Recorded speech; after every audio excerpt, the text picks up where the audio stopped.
Hey, Ryan here. I'm going to play the iconic Beatles tune Get Back.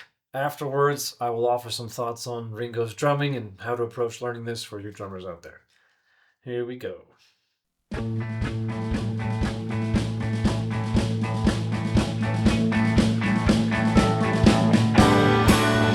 was a man who thought he was a loner, but he knew it couldn't last. Jojo lived his home in Tucson, Arizona, for some California grass. Get back, get back, get back to where you once belonged. Get back, get back, get back to where you once belonged. Get back, Jojo.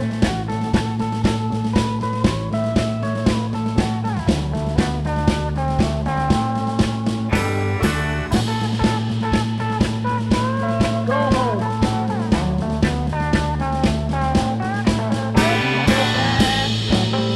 Get back, back to where you once belonged.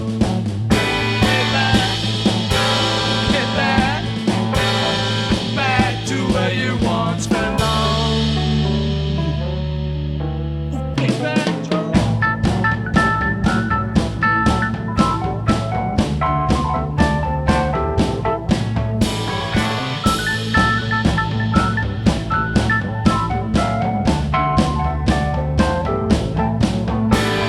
Sweet Loretta Martin thought she was a woman, but she was another man. All the girls around me say she's got it coming, but she gets it while she can. Oh, get back, get back, get back to where you once belonged. Get back, get back, get back to where you once belonged. Get back to Loretta.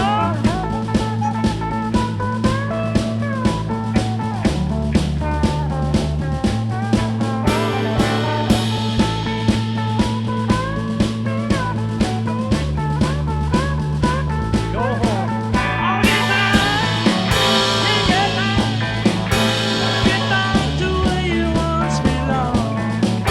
Get back, get back, get back to where you once belonged.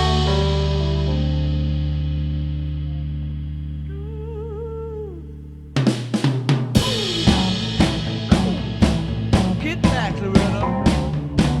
Your mommy's waiting for you. Wearing a high-heel shoe and a low-neck sweater. Get back home, Loretta. Get back, get back, get back to where you once belonged. Oh, get back,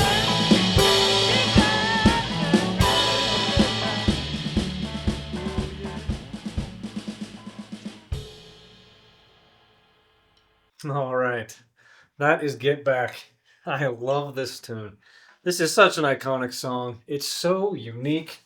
Is this rock and roll? Yeah, but in a very unique way. Generally, rock is defined a lot by the drums. There's almost always this strong downbeat or 1 and 3, the strong parts of the bar. And then you have that offset by the strong backbeat. So you have.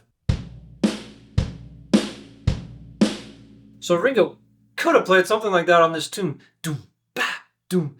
And instead, every beat, every quarter note has the same importance. So there's this constant thumping on the bass drum and the snare drum together. That's just relentless throughout this tune.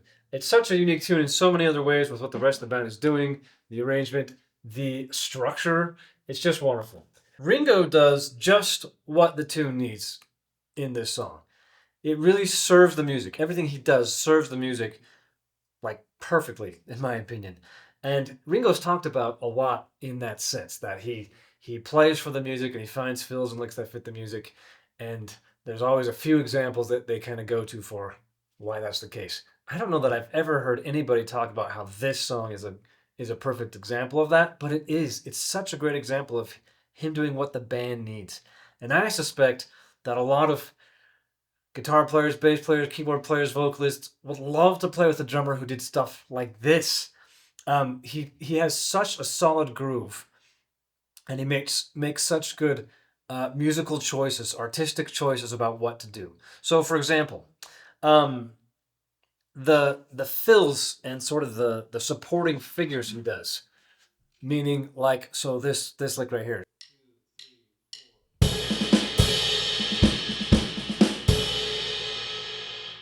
Those are fills, yeah, but they're just there to kind of support what the band's doing when the guitar or the keyboard are going do do do ba da da da da. That syncopated figure, he's supporting that.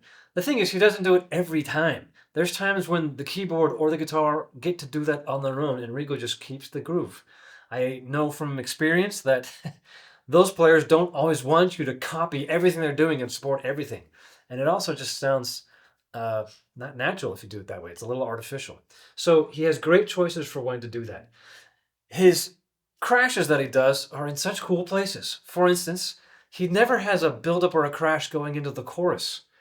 There's the verse for 8 bars, and then you go right back to the chorus where Paul starts singing "Get Back," and there's no crash into it. He just keeps on going. He just holds the fort and keeps going steady, and then he starts adding those uh, going into the fifth bar of the chorus.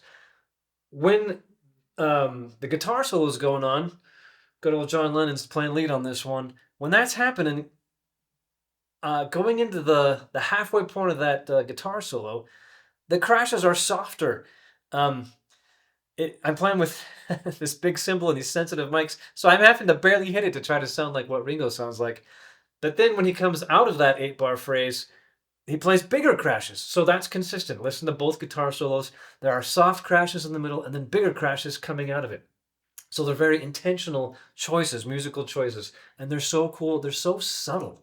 It'd be so easy to just hit loud crashes all the time and to just keep on play with, you could have 10 crash cymbals and a lot more drums and you could just hit all of them because that's so cool. But man, he just does what the music needs. His chops, his groove, his mind, his emotions, everything is serving the music and the song, which is part of what just makes him my favorite drummer, my personal favorite drummer. He also has a great little sense of swing underneath this. These notes that he's playing,